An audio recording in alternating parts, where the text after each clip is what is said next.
Prince William turns 41 years old today, June 21st, and is expected to enjoy a quiet celebration this year after the blowout party for his 40th. The heir to the throne was born at the Lido wing of St Mary's Hospital at 9:03 p.m, an event which, like any new father, had a profound effect on King Charles. Writing a letter to his second cousin the Countess of Mountbatten of Burma, the then Prince of Wales said, "The arrival of our small son has been an astonishing experience and one that has meant more to me than I ever could have imagined. I am so thankful I was beside Diana's bedside the whole time because I felt as though I'd shared deeply in the process of birth and as a result was rewarded by seeing a small creature who belonged to us even though he seemed to belong to everyone else as well." Here, Express.co.uk takes a look at the future king's life over the past 4 decades. The Prince of Wales spent his early life at Kensington Palace. At 8 years old, he began studying at Wetherby School in London and he was then sent to Ludgrove, a boarding school just under 30 miles from the capital. As a teenager, William experienced 2 seismic events no child wants to experience. His parents went through a high-profile separation and consequent divorce which was finalized when he was just 14. A year later, in the summer of 1997, he lost his mother in a tragic car crash.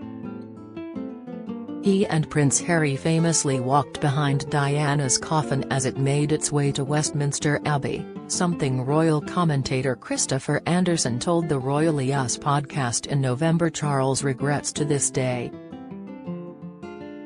He added, "I think it haunts him, as it haunts them." As an adult, William has spoken about the difficulty of grappling with grief at such a young age. On the BBC programme A Royal Team Talk, Tackling Mental Health, aired in 2019, he said, "I think when you are bereaved at a very young age, any time really, but particularly at a young age, I can resonate closely to that. You feel pain like no other pain. And you know that in your life it's going to be very difficult to come across something that is going to be an even worse pain than that." After Ludgrove, the Prince of Wales was sent to Eton College where the likes of the Oscar-winning actor Eddie Redmayne were amongst his contemporaries.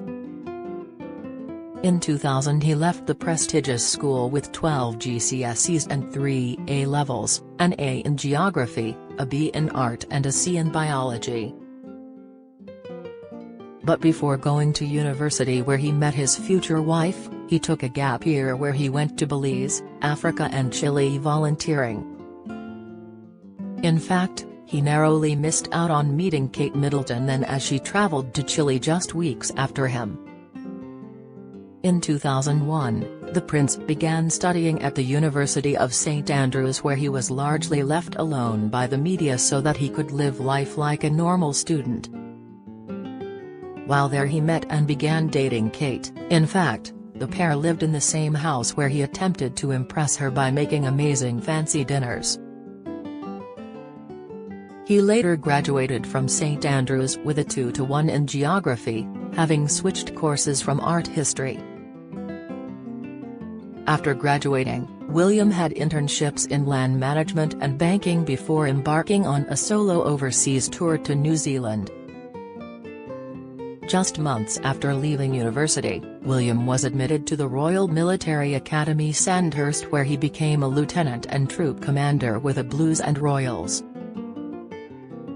He served more than 7 years in the military before moving on to become training at the Royal Air Force College. After qualifying, he became a full-time pilot with the Search and Rescue Force which he did until 2013. As a pilot, he carried out more than 150 missions and completed more than 1,300 flying hours. He and Kate began dating in 2003 and although they broke up briefly, they reconciled. 3 years later, during a trip with friends to Kenya, William got down on one knee and gave Kate the sapphire and diamond engagement ring once worn by his mother. In an ITV interview with Tom Bradby, after the engagement was announced, William explained why it had taken so long to pop the question. He said, "We've talked about this happening for a while, so Kate wasn't in the dark over it all. We've been planning it for a year if not longer, it was just finding the right time. As most couples say, it's all about timing. I had my military career and I really wanted to concentrate on my flying, and I couldn't have done this if I was still doing my training. So I've got that out of the way, and Kate's in a good place in terms of work and where she wants to be, and we just both decided that now would be a really good time." On April 29, 2011, William and Kate tied the knot at Westminster Abbey before almost 2,000 guests. That same year, the couple took on their first royal tour, visiting Canada. Don't miss. Prince William's interview will have raised eyebrows at palace, expert report. William's huge property portfolio laid bare as he vows to tackle homelessness. Insight. King Charles leads first Garter Day service as monarch, but no Andrew once again. Latest, just 2 years after tying the knot, the couple embarked on starting their family, welcoming their first child Prince George on July 22, 2013. The future king was, like his father, born on the Lindo wing at St Mary's Hospital. 2 years after George, Princess Charlotte followed, making her debut on the same steps as her brother and father on May 2, 2015. That same year, William accepted a job with the East Anglian Air Ambulance as a private pilot. The role was paid, but he donated his salary to charity. In 2017, he gave up his pilot role and began devoting his full time to his royal duties. A year later, William and Kate welcomed their youngest child Prince Louis. In the BBC documentary Football, Prince William and Our Mental Health in 2020, he told how having children was a life-changing moment which saw emotions come back in leaps and bounds as he was reminded about the death of his mother. Talking with former professional footballer Marvin Sordell, who grew up without a father around, William said, "Having children is the biggest life-changing moment, it really is. And I agree with you, I think when you've been through something traumatic in life, and that is like you say your dad not being around, my mother dying when I was younger, your emotions come back in leaps and bounds because it's a very different phase of life. And Terry's no one there to, kind of, help you, and I definitely found it very, at times, overwhelming." He said of parenthood, "It's one of the most amazing moments of life, but it's also one of the scariest." Upon the death of the Queen last year, William was made the Prince of Wales, taking on a title his father held for more than 5 decades.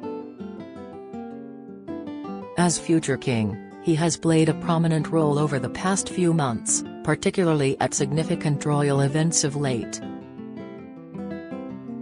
At Trooping the Colour earlier this month, he and his father both rode horses, and at the coronation in May, he pledged his loyalty, faith and truth to his father and king. Just this week, he gave his first interview as Prince of Wales in the Sunday Times, where he has vowed to end homelessness in Britain, a touching continuation of Diana's legacy.